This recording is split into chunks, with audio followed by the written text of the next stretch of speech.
हाय। US stocks में invest करना आज का सबसे हॉट टॉपिक है सभी इन्वेस्टर्स के बीच में। ऐसा क्यों है? क्योंकि हम सुबह उठ के अपना एप्पल का आईफोन चलाते हैं, फिर हम दिन में कहीं पे भी घूमते हैं गूगल का मैप्स यूज़ कर कर, शाम को आके कुछ अमेज़न से ऑर्डर करते हैं और रात को नेटफ्लिक्स देखकर सो जाते हैं। ये सारी कंपनीज़ अमेरिकन कंपनीज़ हैं। तो जब सब कुछ अमेरिकन है, तो इन कंपनीज़ की ग्रोथ से सिर्फ़ अमेरिकन को ही थोड़ी प्रॉफ़िट होना चाहिए। कस्टमर तो हम भी हैं, तो हमें भी होना चाहिए। इसीलिए यूएस इन्वेस्टिंग आज का सबसे हॉट टॉपिक है।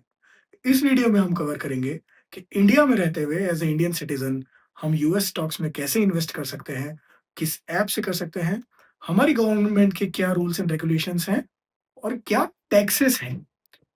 तो स्टार्ट करते हैं सबसे पहले कि यूएस स्टॉक्स में कैसे इन्वेस्ट करें।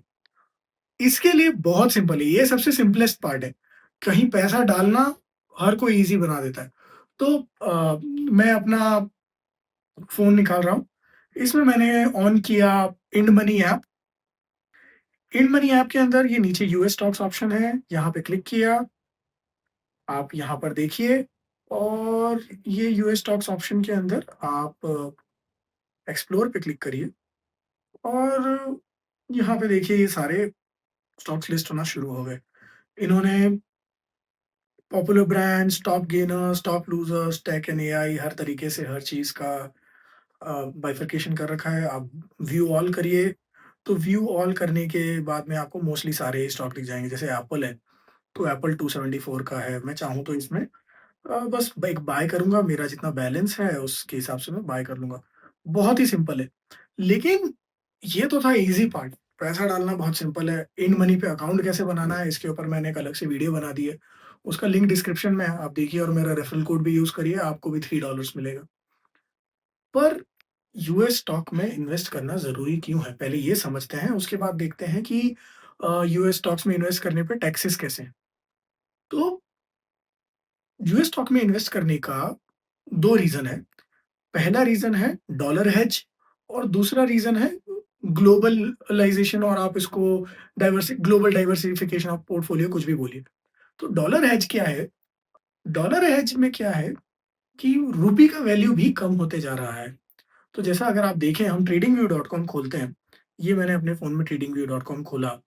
यहाँ पे मैं चार्ट में गया और चार्ट में जाके मैंने सर्च किया यूएसडी आईएनआर। ये टॉप पे जो आया यूएसडी आईएनआर और यहाँ पे मैं इसको कर देता हूँ 5 ईयर का मुझे देखना है। तो आप देखेंगे अगर तो पिछले 5 साल में 2023 की अगर अपन बात करें तो यहाँ पे कहीं 2023 का ये स्टार्टिंग दिखा रहा है, देखिए। तो 2023 के बिगिनिंग में जो रूपी है वो एनीवेयर अराउंड 80 रुपीज़ था। ये देखिए जनवरी 2023 आ गया, 80 रुपीज़, $1 का 80 रुपीज़ था।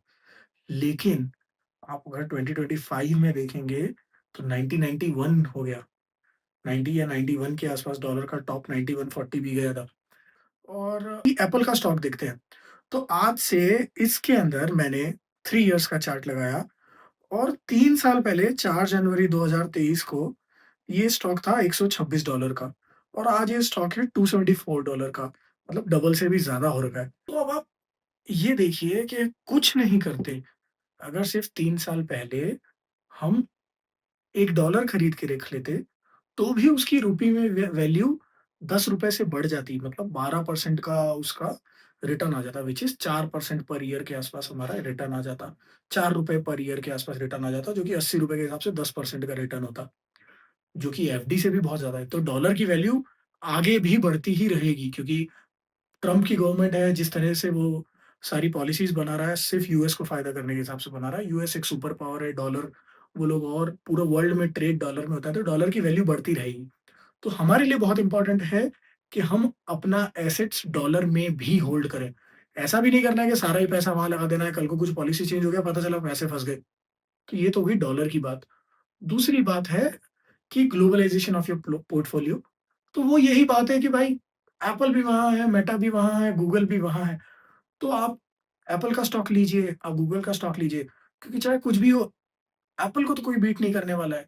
आज की तारीख में एप्पल का अभी तक गेमिंग में नहीं गया है एप्पल, बट मैंने कुछ न्यूज़ पढ़ी है, मुझे पता नहीं है कितनी श्योर है, बट एप्पल धीरे-धीरे गेमिंग में भी जा रहा है। गेमिंग में आ गया तो लेनोवो, डेल सबका मार्केट खत्म है।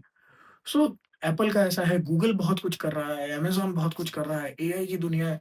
सो इस इन 2 बेसिक रीज़न्स से हमें यूएस स्टॉक्स लेना बहुत ज़रूरी है और हम इन मनी ग्रो किसी से भी कर सकते हैं। दोनों का लिंक और दोनों पे अकाउंट खोलने का प्रोसेस मेरे डिस्क्रिप्शन के अंदर है।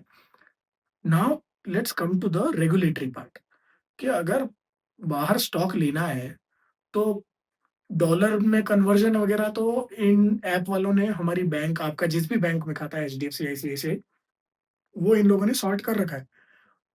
पर सवाल आता है गवर्नमेंट का कि गवर्नमेंट भी तो बाहर पैसा नहीं दे जाने देना चाहती। तो गवर्नमेंट ने एक एलआरएस स्कीम है, लिबरलाइज्ड रेमिटेंस स्कीम कि आप एज़ एन इंडियन 1 साल में 10 लाख रुपए से ज़्यादा इंडिया से बाहर अगर भेजोगे तो आपको 20% टीसीएस देना पड़ेगा। टीसीएस आप आपके आईटी रिटर्न के अंदर वापस क्लेम कर सकते हो और 10 लाख का 12 लाख का इन्वेस्टमेंट किया तो 40,000 रुपए मतलब 10 लाख तक कुछ नहीं और बचे हुए 2 लाख के ऊपर 40,000 रुपए का टीसीएस आप देने को तैयार रहिए।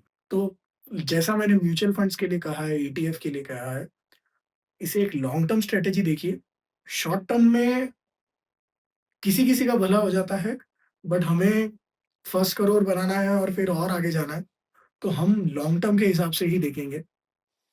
जनवरी से स्टार्ट करते हैं अपना यूएस स्टॉक का भी थोड़ा बहुत पोर्टफोलियो। तो ये था यूएस स्टॉक्स के बारे में। आपके कुछ भी क्वेश्चन्स हैं, कमेंट सेक्शन में लिखिए और इसी तरह से सिंपल वर्ड्स में इन्वेस्टिंग के बारे में सीखने के लिए इस चैनल को लाइक एंड सब्सक्राइब करिए। Thank you.